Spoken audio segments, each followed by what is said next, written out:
Nah kita sekarang di ibadah kelima, tanda untuk orang yang tidak beriman, itu 1, 2, 3, 4. Banyak pewahyuan untuk Anda. Jadi saya itu paling takut sebagai gembala. Siapapun berarti gembala, pasti ada kekhawatiran kalau dombanya nggak penuh makan. Karena gereja kita ini besar, 1, 2, 3, 4, 5, ibadah beda. Saya itu ada was-was kalau satu ketinggalan itu gimana. Anak saya 3, kalau ada satu ketinggalan satu apa tuh saya kepikiran. Anda saya anggap anak. Jadi kalau ada jangan sampai ketinggalan ya, please. Kalau nggak dengarkan juga saya nggak tahu kok. Tapi kalau bisa, I love you. Saya ingin Anda bertumbuh. Dengarkan sendiri semua. Gunanya apa bahasa roh itu? Kalau kita bahasa roh sambil ada pikiran sesuatu, itu nanti bunyinya apa di sebelah sisi sorga? Nanti kalau kita itu berbahasa lidah tanpa pemikiran apa-apa, ngantuk-ngantuk misalnya, atau kita berbahasa roh, adakah bahasa roh itu pernah latah? Atau memang selalu signifikan ada artinya? Saya bahas semuanya, jadi saya cut, buang supaya nggak mengulang. Di ibadah ini saya langsung lompat tentang tanda untuk orang yang tidak beriman. Tapi sebelumnya kita baca bersama-sama 1 Korintus pasal 14, ayat 18. Nggak keberatan, kita olahraga sedikit, mari kita bangkit berdiri. Kita baca dalam hitungan ketiga dengan suara keras. 1, 2, 3. Aku mengucap syukur kepada Allah bahwa aku berkata-kata dengan bahasa roh lebih daripada kamu semua. Ini kata-katanya Paulus ya. Coba lihat pengakuannya. 2, 3 kita baca. Aku mengucap syukur kepada Allah bahwa aku berkata-kata dengan bahasa roh lebih daripada kamu semua. Silakan duduk.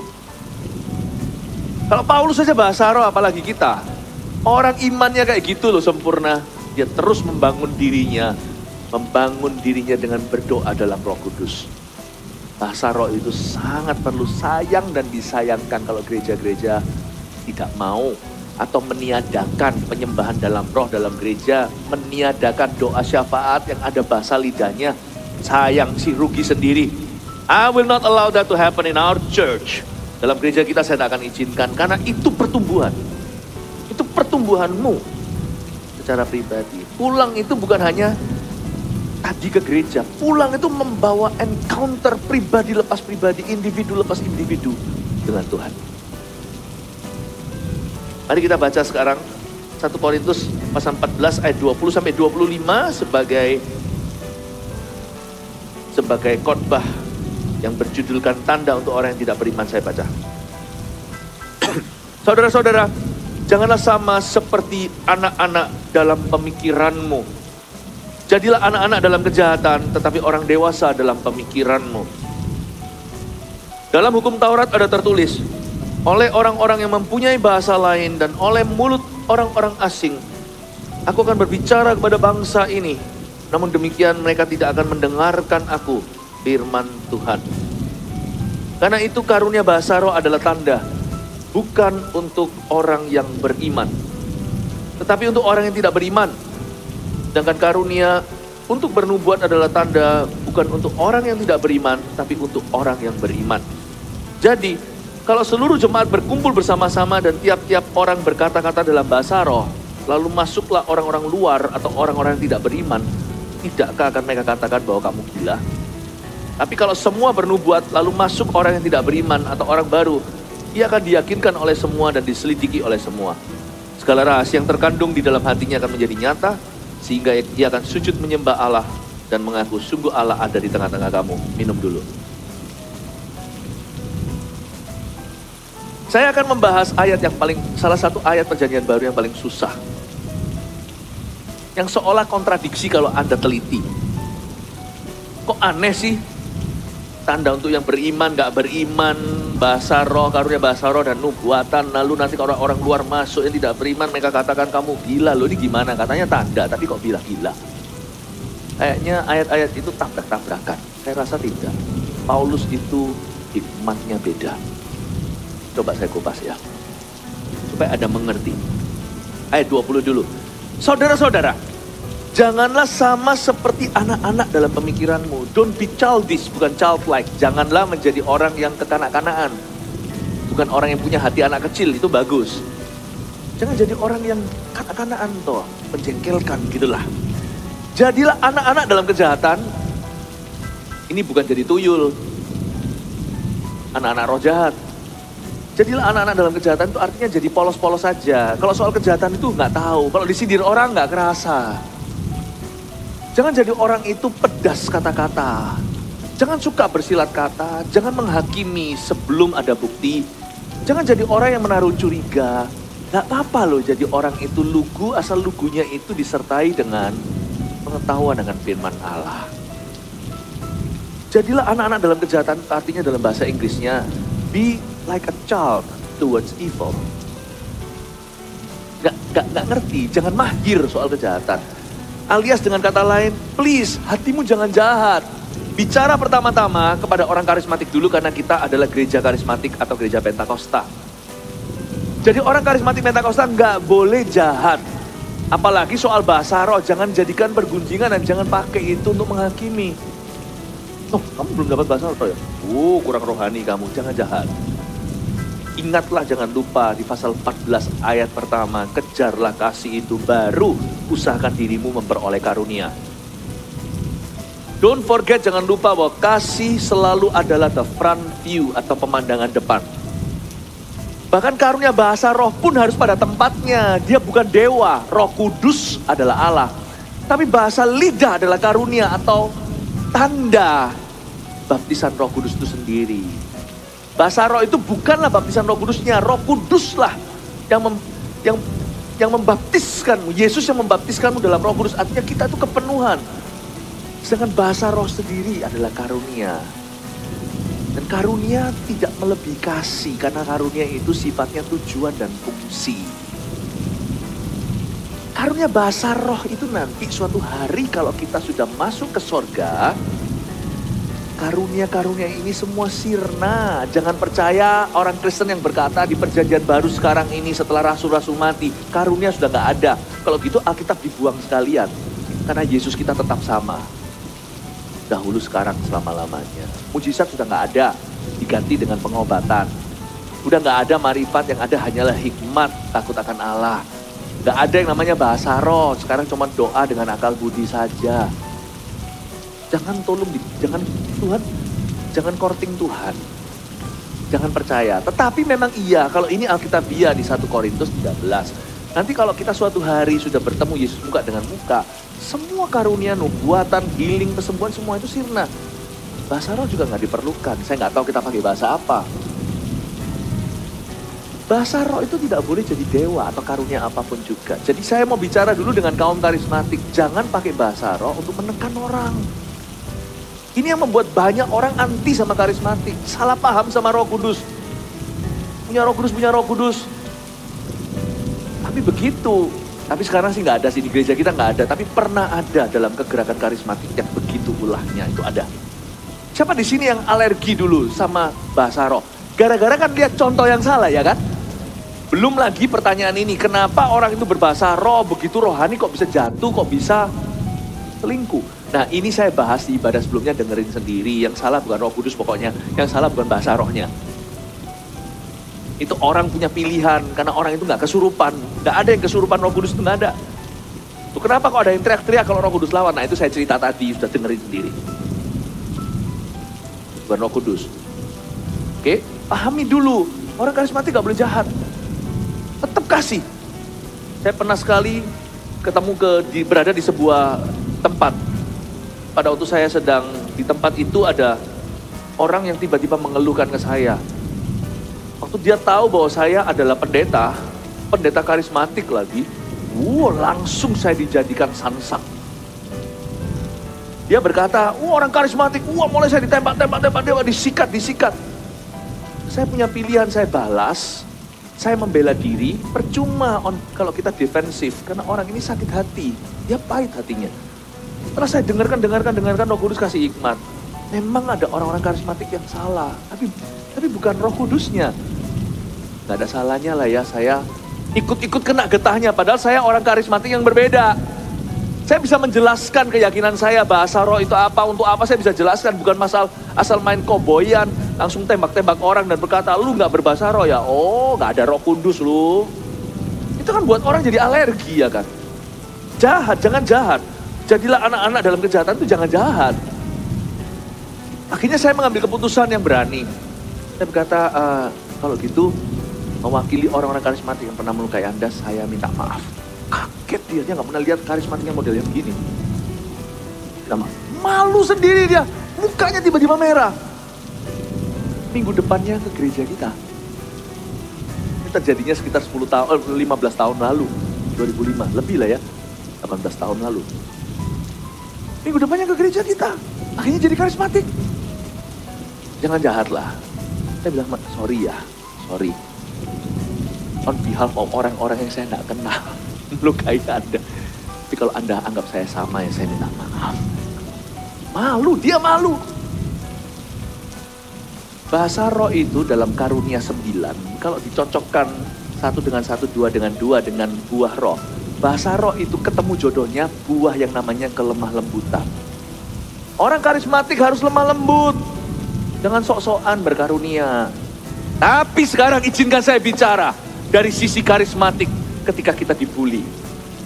Janganlah kamu jahat, artinya jadilah anak-anak dalam kejahatan. Itu maksudnya. Saya mau bicara kepada orang-orang yang tidak berbahasa roh yang anti karismatik. Jangan jahatlah sama kita. Jangan jahatlah sama kami. Sebut sesat dan sebagainya. Oh sesatlah, inilah, itulah. Please jangan jahat. Ya sudahlah, anggaplah jikalau Anda tidak percaya bahasa roh itu ada. Dan Anda menganggap kami ini membuat-buat. Ya udahlah masa sesat, ya kan? Paling kami ini orang bodoh. Ada hal yang saya bisi-bisi ya. Di antara orang yang berbahasa roh. Bodoh-bodoh banget ya enggak loh. Dalam gerakan karismatik. Itu ada pengacara yang dipenuhi Roh Kudus. Hakim, presiden, pengusaha-pengusaha, pinter sekali profesor. Termasuk Eke. Saya yang gak bodoh-bodoh amat loh. IQ saya nggak jongkok. Nilai saya dulu sekolah itu A semua. Logika saya jalan. Mau main logika, saya bisa lebih logis. Saya coba jelaskan semua yang supra alami itu dengan ilmiah kok sebisa mungkin. Saya bukan orang tumpul otak. Ya sudahlah, ini ngomong antara kita aja. Ya sudahlah guys, kalau ada yang sampai membenci karismatik bahkan sebut-sebut sesat. Gara-gara kami itu gibberish dan bahasa Inggris. Gara-gara kami itu ngomong kata-kata yang tidak biasa dimengerti oleh mereka maupun oleh kami. Kalimat-kalimat yang seolah repetisi yang kedengarannya seperti kebodohan bagi dunia. Seperti bayi lah, bayi itu kan gak ada suaranya. Masa kita sebut bayi kita sesat? Pernah lihat bayi kalau ngomong? Atau anak batita? Masa kita sebut dia sesat? Pernah lihat anjing melolong, gitu, tapi kita tidak sebut dia sesat. Meskipun tiada artinya, tiada arti kan karena kita tidak mengerti bahasa anjing. Tidak ada maknanya karena kita bukan bayi, kita tidak bisa pahami jeritan hati. Jangan hakimi kami, janganlah jahat. Jadilah anak-anak, kanak-kanak dalam kejahatan. Itu urusan kami dengan Tuhan. Kalau kami bodoh, ya sudahlah saya terima. Tapi kami ini menjerit sungguhan dengan Tuhan. Orang-orang karismatik yang tulus mencari Yesus yang berseru dari rohnya keluar kalimat-kalimat yang di telinga orang-orang yang tidak percaya itu ada seperti bayi atau seperti lolongan aja, seperti keluhan-keluhan yang tak terucapkan. Roma 8. Biarkan kami tapi jangan sebut kami sesat. Paling-paling ya anggaplah kami orang bodoh lah, nggak apa-apa saya terima. Sekali lagi, kami nggak bodoh-bodoh amat. Saya nggak ngaku-ngaku pinter, tapi saya nggak bodoh. Saya bahasa roh itu saya tahu kok. Itu meaningless to my ears. Jangan hakimi aku. Karena aku punya hubungan pribadi dengan Tuhan. Yang penting buahnya. Janganlah kamu jahat. Masa sampai disebut sesat sih? Sesatnya kenapa? Karena itu bukan Roh Kudus. Pasti roh setan. Kok tahu sana itu setan? Coba ya. 你好，maju sini. 我叫李果俊，在台湾他们叫我斐利牧师。你今年几岁？ Dia ketawa. Dan dia nggak ngerti bahasa yang saya ucapkan. Berani sebut saya sesat. Yang tahu bahasa Chinese tahu bahwa tadi saya punya tonasi itu tidak perfect, nggak seperti. Tapi menurut saya tidak jauh-jauh dari mother speaker. Mother speaker apa namanya? Native speaker. Nggak jauh-jauh. Bahasa Chinese saya nggak jauh-jauh dari native speaker tadi. Kedengaran sesat dari sisi yang nggak mengerti. Kalau andai kata ada orang yang mengira saya itu cuma ngomong di udara, ya sudahlah, let me. Just let me, don't call me sesat. Karena to you it's meaningless, to me it's meaningful. Belum lagi di sisi Tuhan. Berarti bisa ngomong bahasa Manado, Sunda, bisa. Kalau enggak bisa balas saya, ngomong bahasa Sunda saya juga bengong. Terima kasih ya, God bless you. Kasih tepuk tangan untuk saudara kita ini.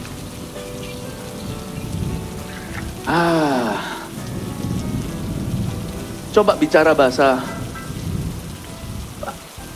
Pak Victor. Señor, ¿cómo estás tú? ¿Cómo estás tú? Apa itu sepatu? Bukan, saya tanya how are you dalam bahasa Spanyol, Meksiko itu.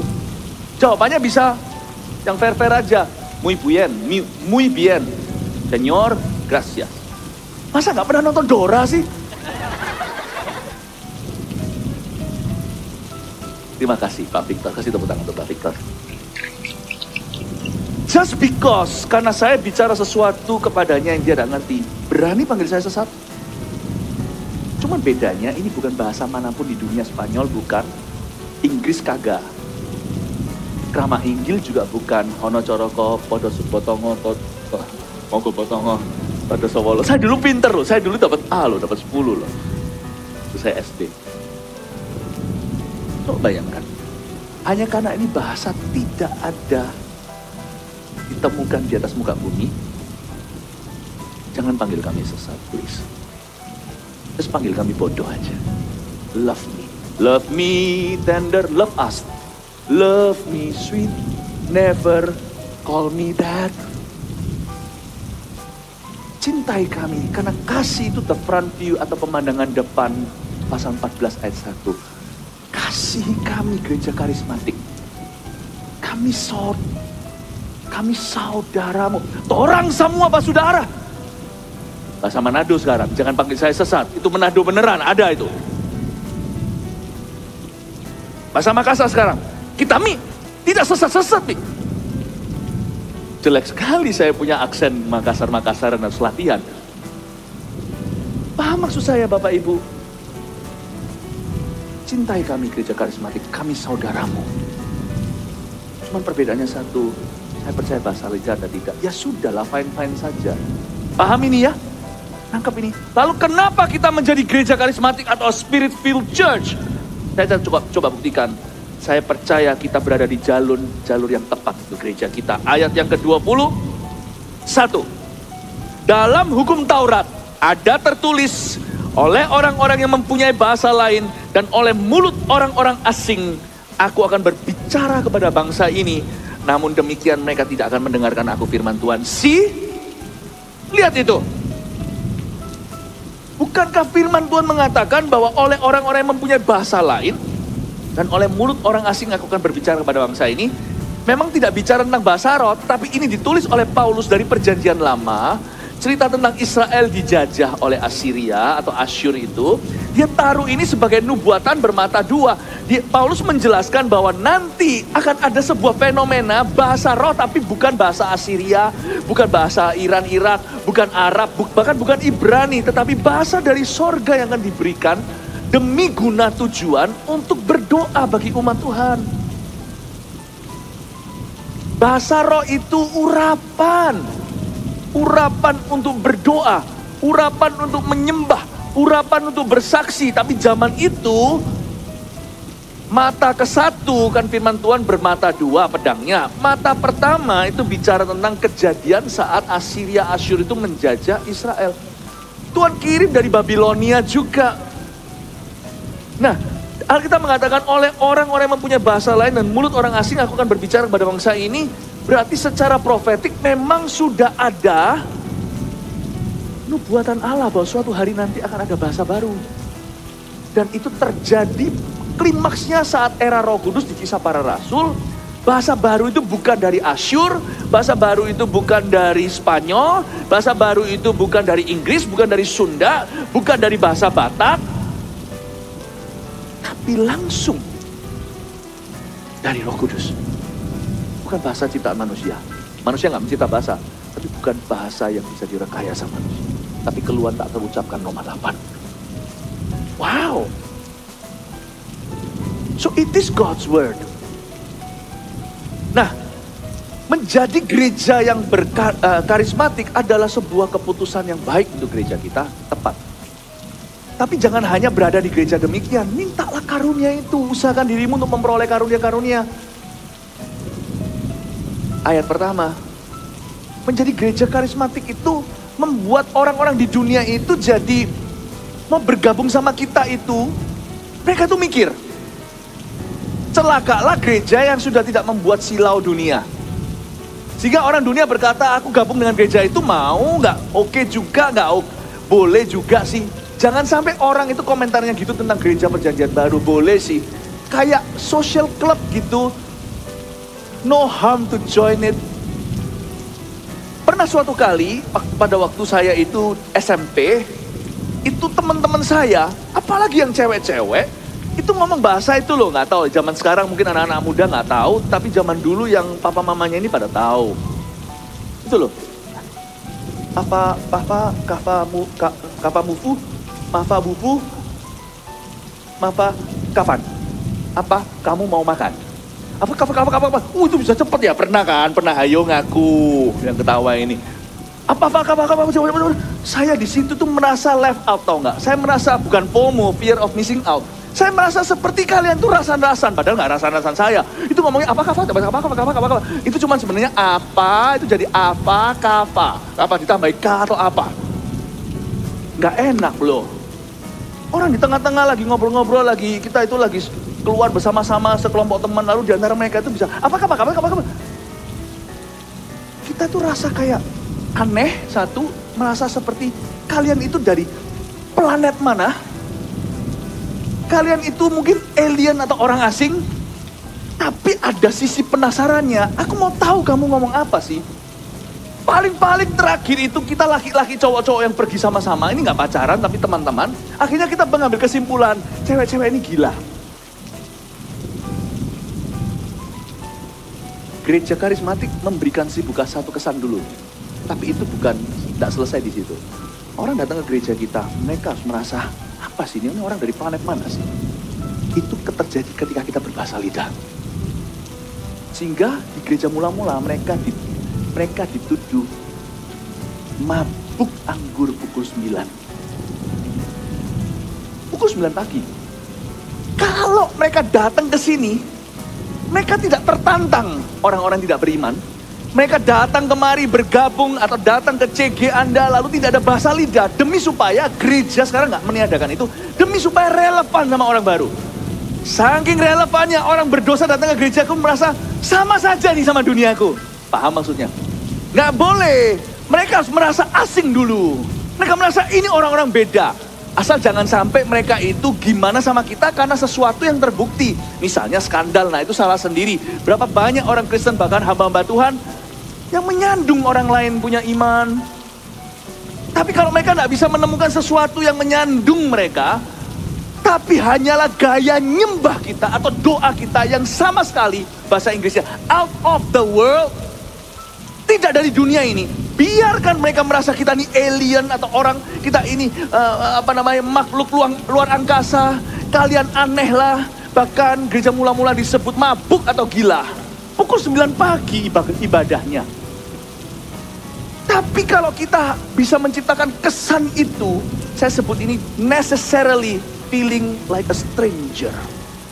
Kalau mereka masuk merasa, ini mirip sama duniaku. Kalau setan datang ke ibadah kita dan merasa ini kawan, nah itu bahaya.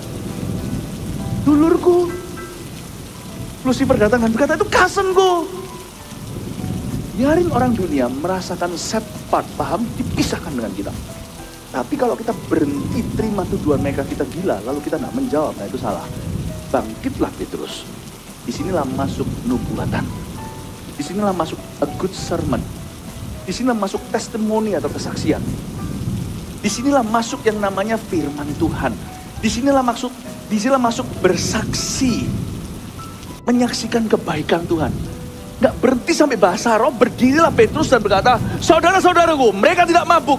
Jam menunjukkan pukul 9. Tapi ini yang disampaikan oleh Nabi kita, yaitu Raja Daud. Bahkan Yoel berkata di akhir zaman, Tuhan akan mencurahkan atas semua manusia, all flesh, setiap daging. Anak-anak bernubuat, orang-orang muda atau teruna akan mendapat penglihatan, orang-orang tua mendapat mimpi. Nah, bla bla bla bla bla bla, mulai terus dilanjutkan. Itu khotbah yang sangat sempurna menurut saya dari seorang nelayan yang tidak berpendidikan. Setelah selesai itu 3.000 bertobat. Tadi yang sebut mereka gila, mabuk anggur lu pukul 9. Satu-satu bertobat. Nah, disinilah kuncinya. Bahasa roh tidak stand alone. Dia harus di-pair dengan sesuatu berikutnya. Itu maksudnya siapa berbahasa roh hendaknya bisa menafsirkan, bukan menerjemahkan. Menerjemahkan itu kosakata, tafsiran itu kosa hati. Nah, saya tidak terlalu bingung, bahasa roh saya segini misalnya. Bahasa roh kalau tafsiran ya kurang lebih ya. Saya pernah ditafsirkan oleh orang Jepang, terjemahkan. Kalau terjemahan kurang lebih lah. Bahasa Indonesia cukup panjang. Waktu saya menerjemahkan orang dari bahasa Inggris ke bahasa Indonesia lebih panjang, tapi lebih panjang bahasa Jepang. Saya itu khotbah itu sudah, orang Jepangnya masih. Saya sudah begini, untuk yang kalimat kedua dia belum mari-mari. Karena memang bahasa Jepang itu panjang. Tapi sepanjang-panjang bahasa Jepang, paling beda cuma menitan, paham ya? Bahasa roh enggak gitu, dia adi kodrati, dia supranatural. Saya bahasa lidah 5 menit, tafsirannya bisa 5 hari. Bukan terjemahan, tidak bisa diterjemahkan. Tidak bisa. Pahami ini, bahasa roh itu karunia untuk membantumu bersaksi, membantumu berdoa. Berdoa untuk hal-hal yang rahasia. Kalau berdoa untuk rencana kita, akal budi saja bisa, wong kita punya perencanaan. Tapi kalau mendoakan rencana Bapa, rencana Allah yang lebih tinggi dari rencanamu itu atas rencanamu, paham? Mendoakan rencana Tuhan yang kita nggak bisa duga, kita nggak tahu. Faktor X lebih tepatnya, faktor G itu atau faktor God atau faktor Allah itu, faktor ilahi itu. Untuk mendoakan rencana Allah yang ada jauh di atas rencanamu, itu Anda nggak bisa doa dengan akal budi, karena akal budimu nggak tahu. Bahasa roh itu mengangkat bukan cuma jiwa kita, hidup kita di titik ready untuk rencana Bapak. Itu kayak seperti naik ke Taiwan punya 101 itu loh, tapi nggak naik tangga, langsung ditarik dengan liftnya cepat. Waktu saya naik lift itu ya, ke tingkat 101, agak sedikit puyeng sedikit. Saya bilang, saya nggak kerasa loh, cepat sekali. Bukan lift barang yang pelan, tapi lift yang cepat, zup gitu. Kepala saya sensitif gitu, pada ketinggian, dan saya bisa merasakan puyeng sebentar, tapi nggak kerasa banget. Saking hebatnya teknologi itu. Loh, ting, 101. Saya bilang, kapan ini? Nggak ada jam, cuman menitan. Bahasa roh itu adalah kuasa berdoa yang demikian. Membawa Anda naik ke titik. Otak Anda belum bisa nangkap, naluri nggak tahu 10 tahun yang lalu. Tapi Anda dipersiapkan untuk hari-hari ke depan yang Anda tidak ketahui. Bahkan perkara-perkara rahasia yang tersembunyi dari mata manusia, atau dari pengetahuan kita secara naluri atau alami. Bahasa roh itu powerful sekali untuk parenting. Untuk bisnis yang Anda jalankan sebagai anak-anak Tuhan. Untuk pelayanan, untuk mendoakan, bahkan seringkali kerap kali saya dibangunkan sama Tuhan pukul 2 pagi, pukul 3 pagi untuk mendoakan orang-orang saya tidak kenal. Doakan jemaat, saya tidak tahu jemaat mana, saya mau lewat bahasa roh. Doakan misi ini, doakan ini, nggak tahunya ternyata besok hari saya dapat kabar, gereja kita di mana dikeroyok sama massa. Mau ditutup padahal sah. You never know. Mungkin saya doakan akan ada Saulus akan jadi Paulus dalam doa saya. Cuma sekarang belum terjadi, tapi akan. Saya curiga apa yang saya alami hari ini sudah saya doakan tahun lalu dalam bahasa lidah saya. Karena saya tidak bisa melihat. Kalau akal budi hanya mendoakan rencana manusia. Yang mana rencana manusia juga perlu diserahkan pada Allah. Amsal katakan serahkan perbuatanmu supaya terlaksanalah rencanamu. Perlu. Tapi hanya roh kita lah yang bisa mengerti kehendak Allah atas rencana kita. Akal budi bisa mendoakan rencana sendiri, tapi hanya roh kita lah yang tanpa batas kalau diurapi oleh roh Allah, dihinggapi atau dipenuhi, yang bisa mendoakan perkara-perkara yang masih rahasia bagi kita today, right now, atau solusinya masih belum kelihatan. Amin Bapak Ibu Saudara. Powerful bahasa roh. Luar biasanya. Ternyata perlu loh orang-orang tidak beriman itu merasa asing dulu di tengah kita. Kayak rasa, lu orang dari mana? Waduh, kalau saya melihat perkara-perkara rohani terjadi, mereka melihat gitu. Tapi mereka butuh penjelasan, makanya bahasa roh itu perlu langsung dilanjutkan. Harus ada orang yang bisa menafsirkannya. Bukan berarti itu karunia untuk bisa menafsirkan apa, bukan. Tapi kita memang harus belajar untuk mengerti. Bahasa roh itu dua sisi. Sisi untuk bicara sama Allah tidak perlu dimengerti. Makanya bahasa roh tidak ada artinya di telinga kita. Tapi setelah itu kita tambah berhikmat. Itu efeknya. Setelah itu kita bisa menilai segala sesuatu. Paradigmaku berubah. Dulu logika yang paling main. Sekarang pikiranku dipakai Tuhan. Akal budiku. Siapa bilang orang penuh Roh Kudus nggak pakai otak? Semua yang kita lakukan sekarang sebagai gereja maupun individu semua pakai otak. Saya tantang Anda, saya juga cuma berbahasa roh. Tapi kalau saya tidak berbahasa roh, saya bahkan tidak bisa artikan firman kayak begini. Nah mungkin. Saya bicara dulu ke Tuhan sebelum saya bicara ke manusia. Itulah bahasa lidah. Karena itu bahasa lidah yang ke Tuhan. Tidak perlu pengertian. Tuhan aja yang mengerti cukup. Jangan dewakan logikamu, karena itu bukan segala sesuatu. Tapi setelah itu, kita jadi berhikmat. Setelah itu kita tahu sesuatu, paradigma kita berubah. Kita jadi peka, kita punya otoritas dalam doa. Iman kita nggak sama. Iman kita nggak sama. Luar biasa, ini karunia. Dan orang-orang yang tidak beriman perlu merasa sesuatu asing. Kafakufu, apa, kafa, maka, kafu. Aduh bingung saya apa mau makan, itu ini bukan bahasa roh, ini bukan. Saya nggak mungkin pakai bahasa, saya nggak mungkin saya nggak mungkin pakai bahasa roh saya sebagai ilustrasi, tidak akan. Bahasa roh itu kusyuk, bahasa roh itu sakral. Saya nggak pernah ya. Kalau waktu saya korban pakai bahasa roh gitu untuk bahasa roh asli untuk jadi ilustrasi, tidak akan pernah. Karena bahasa roh sekali didengungkan itu memuliakan Allah. Dan itu doa syafaat. Saya nggak berani pakai itu untuk ilustrasi sembarangan. Tapi tadi itu adalah bahasanya teman-teman saya waktu SMP itu. Apa kupu, apa itu. Susah banget. Dan itu membuat kita merasa terasingkan. Perlu itu. Orang dunia perlu merasa, lu orang beda. Lebih baik saya disebut gila daripada disebut sama mereka. Saya lebih baik difitnah mereka, lu fanatik, daripada orang Kristen yang gini yang gua suka. Sama aku sama. Mati nggak? Saya mending dituding sama orang fanatik orang ini karena dia nggak mengerti apa yang saya bawa. Tapi dia nggak bisa benci saya karena saya penuh kasih dan saya bisa menjelaskan. Habis itu dia bertekuk lutut, setiap lidah akan mengaku Yesus Tuhan. Daripada orang berkata yang gini loh, orang Kristen aku suka, nggak fanatik. Gini lah, kita kurang lebih sama lah. Yang penting agama apa aja sama. Dia kan bro, ini saya suka yang gini.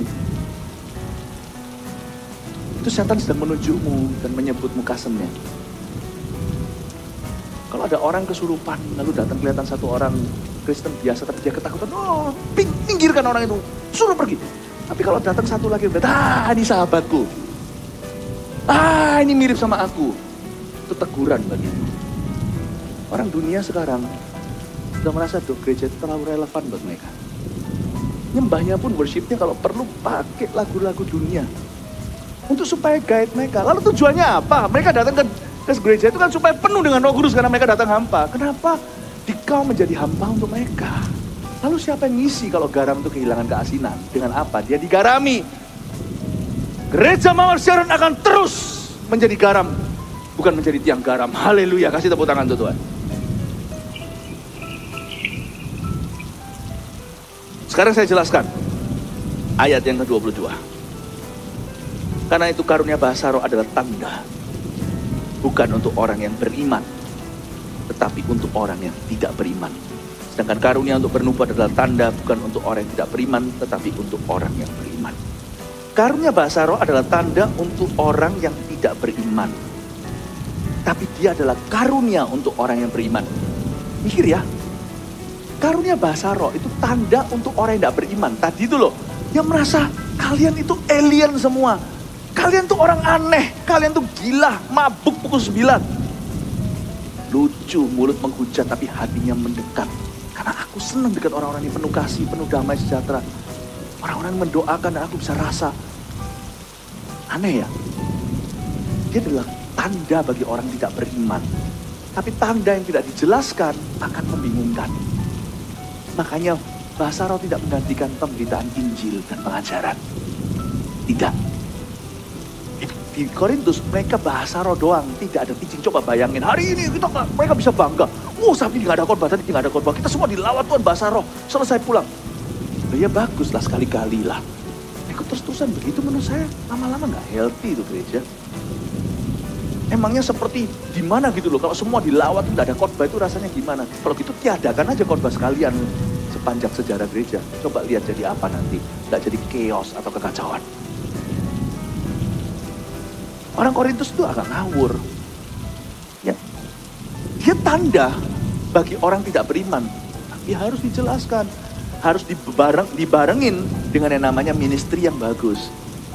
Harus disusul dengan pengajaran yang baik. Puji-pujian menyembah dalam roh pun harus ada lagu-lagu, himnal-himnal yang bahkan Yesus nyanyikan sebelum ke Getsemani itu dari Mazmur. Harus ada lagu-lagu yang dapat dipahami, yang menjadi kesepakatan iman bersama saat memuji Tuhan. Makanya di gereja kita, bahasa roh itu tempatnya di open worship dan di doa syafaat. Baik itu mendoakan jemaat, atau mendoakan untuk bangsa negara, atau doakan untuk revival kita, ditaruh di posisi doa, bukan pengumuman, bahkan bukan khotbah. Khotbah ini penjelasan dengan kata-kata yang bisa dimengerti. Bahkan di open worship pun dia tidak langsung awal sampai akhir. Ada 5 lagu tadi dinyanyikan, lalu dia ditaruh di lagu menuju akhir-akhir sebelum khotbah langsung ada ilmu tafsir. Ada penjelasan hati Tuhan setelah kita heart to heart dengan Tuhan. Indah, ada tempatnya. Ya. Jadi bahasa roh itu tanda bagi orang tidak beriman, membuat mereka merasa garu-garu kepala. Kalian ini apa sih, aku gak ngerti. Nah, makanya sini, dengarkan kesaksian kamu. Bahasa roh itu begitu. Tapi dia adalah karunia untuk orang yang beriman. Bagi orang yang sudah beriman, bahasa roh bukan tanda. Tapi karunia. Tuhan maju ke depan. Kasih aku baptisan Roh Kudus dengan tanda berbahasa roh. Aku minta ini sebagai karunia. Karunia baptisan Roh Kudus namanya, supaya aku bisa berdoa. Berdoa persis tepat guna, doa yang presisi. Akal budi penting kok pentung itu mana? Akal budi itu penting, berdoa dengan akal budi untuk jadi pegangan. Tapi agar saya bisa berdoa persis sesuai dengan yang dibutuhkan orang-orang itu dan sesuai kehendak Allah yang sempurna. Presisi itu hanya roh yang bisa doa. Roh Kudus lewat kita berdoa. Akal budi kita yang berdoa dalam Roh Kudus. Tapi kalau bahasa roh itu Roh Kudus doa melalui kita. Akal budi kita doa di dalam Roh Kudus.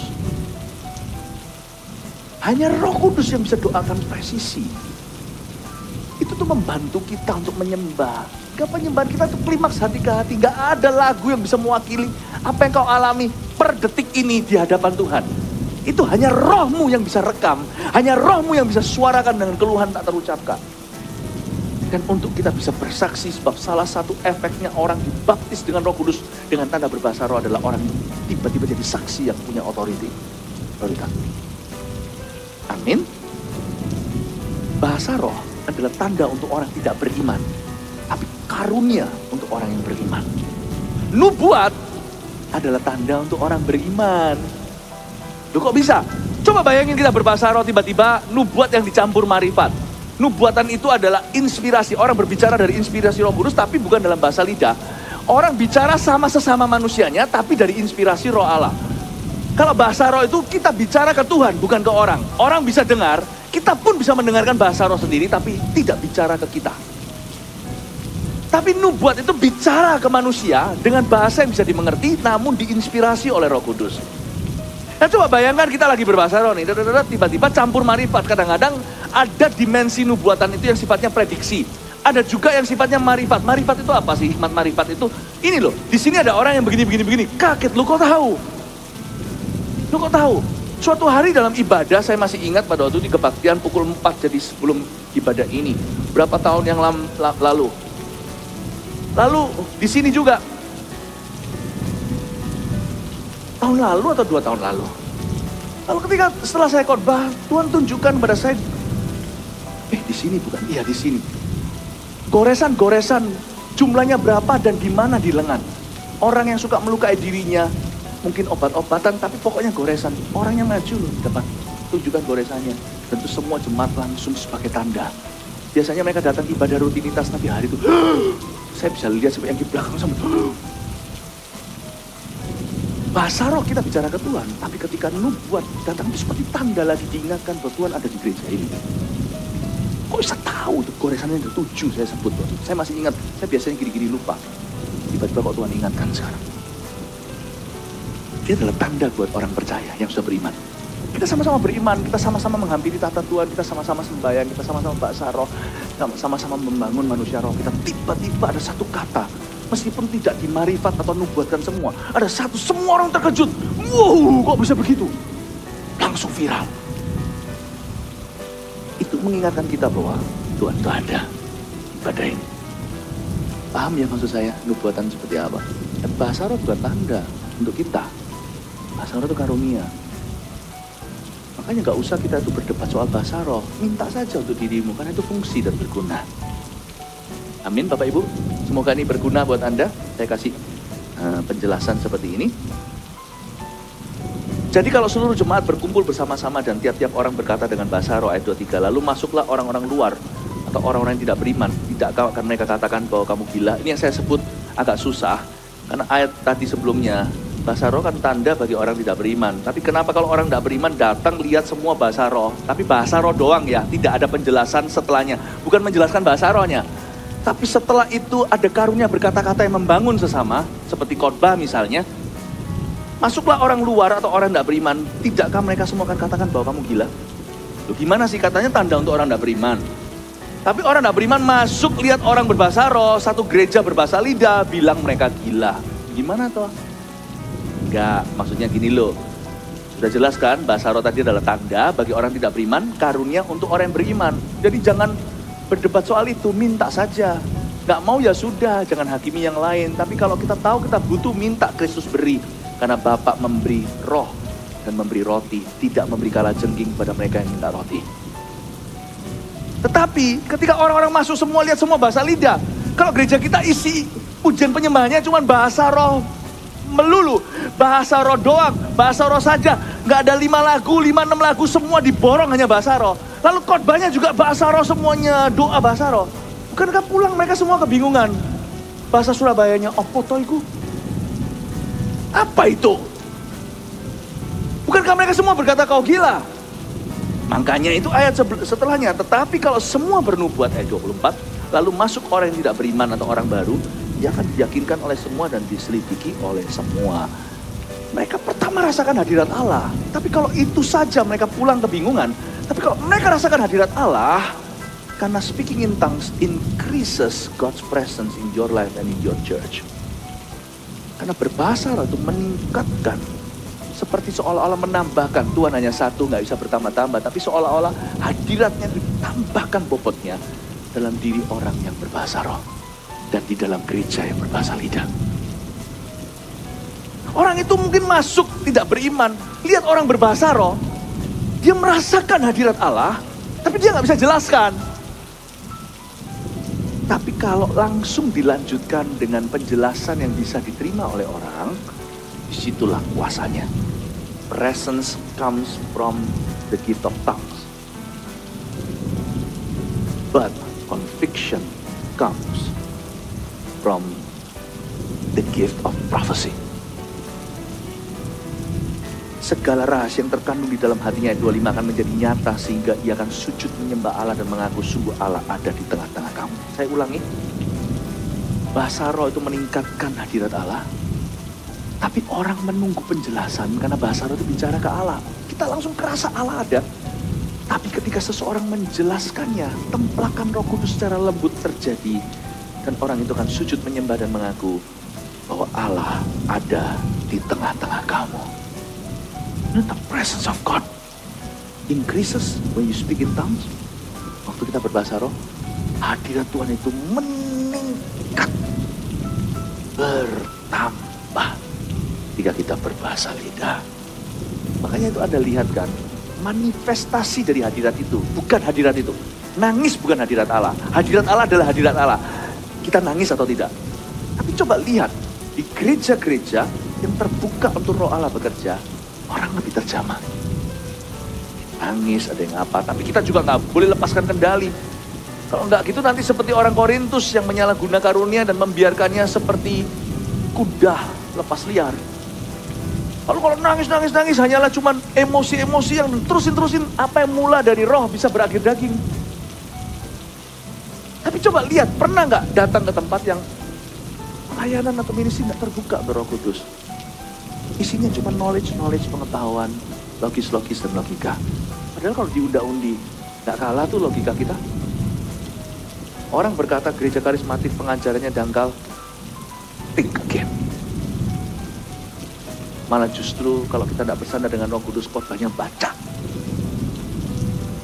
Paham maksud saya?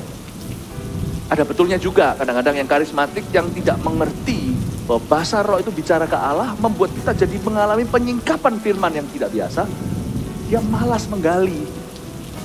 Nah disinilah kesalahan orang. Tapi seharusnya bahasa roh itu increases God's presence. Tapi a clear message atau pesan yang jelas membuka hati orang yang wawasan. Saya berdoa di dalam nama Yesus agar Anda rajin berbahasa lidah. Saya selalu punya kebiasaan bahasa roh sebelum saya rapat. Sebelum saya pergi ke gereja, rapat, meeting, saya bahasa roh dulu. Karena orang yang berbahasa roh menoleh ke manusia, dia akan bisa menuturkan dengan jelas. Kalau saya kurang berbahasa lidah biasanya, mulai kata-kata saya belepotan. Saya mulai nggak ngerti mau ngomong dari mana, mulai dari mana, dan kadang-kadang nggak ngerti poin sendiri. Bukan bicara tentang fasih lidah, bukan. Tapi bicara tentang clarity atau kejelasan hati. Orang bisa nangkep artinya. The presence of God increases in my life sejak saya mendapatkan karunia bahasa roh. Salah satu hal yang saya sangat-sangat rasakan adalah dulu saya orangnya emosian. Sejak saya berbahasa roh itu daging saya tertantang. Sebuah kejadian yang di buku tadi itu jangan lupa nanti untuk dapatkan di Pustaka Raja Wali. Saya di tahun-tahun 92-95 itu saya mengalami Roh Kudus dengan begitu dahsyatnya. Sampai saya berbahasa roh tapi titik mana saya lupa. Di tahun berapa saya lupa persisnya. 92 saya bertobat. Saya berbahasa roh. Lalu suatu hari terjadi insiden hampir berkelahi itu karena saya orangnya panasan, apalagi kalau di jalanan. Dulu sih, gak kelihatan ya sisa-sisanya. Itu sudah stang saya pegang. Turun 5 orang gede-gede, orang mulai kan besar-besar. Agak setengah mabuk lah gitu kalau saya laporkan polisi itu di penjara mereka. Drinking driving namanya. Minum alkohol lalu nyetir mobil. Saya mau keluarkan stang, saya bilang jangan polisi yang dapatkan keenakan ini. Biar aku aja yang merasakannya. 5 orang saya butuh stang, 1 mungkin bisa tangan kosong. Gaya dulu. Waktu saya mau turun itu, saya nangis di templar Roh Kudus. Lalu saya berkata, mulai hari ini, aku tahu dagingku kok masih bisa begini. Bagi saya itu templakan luar biasa di tahun 92. Karena aku kok masih bisa begini, padahal sudah bertobat kemarin hari. Saya berdoa, saya membuat keputusan. Bahasa roh itu, setiap kali saya berbahasa lidah, Tuhan kekang lidah saya berarti seluruh nakoda. Yakobus berkata, lidah kena, satu tubuh pun nurut. Saya dari hari itu saya membuat keputusan, tiap pagi saya nggak akan berani nginjakkan kaki, nanti saya berantem sama orang. Saya akan pastikan saya berbahasa lidah dulu 40 menit, itu saya mulai. Dan mulailah perjalanan saya puluhan tahun kemudian hingga hari ini 31 tahun. Berbahasa roh setiap pagi 40 menit, bukan hanya itu saya berbahasa lidah tiap hari. Saya berbahasa roh. Nah suatu hari, alami ujian. Ujian lagi tapi kali ini bukan di jalanan. Aneh loh. Di mana saya punya disiplin tinggi untuk berbahasa roh itu.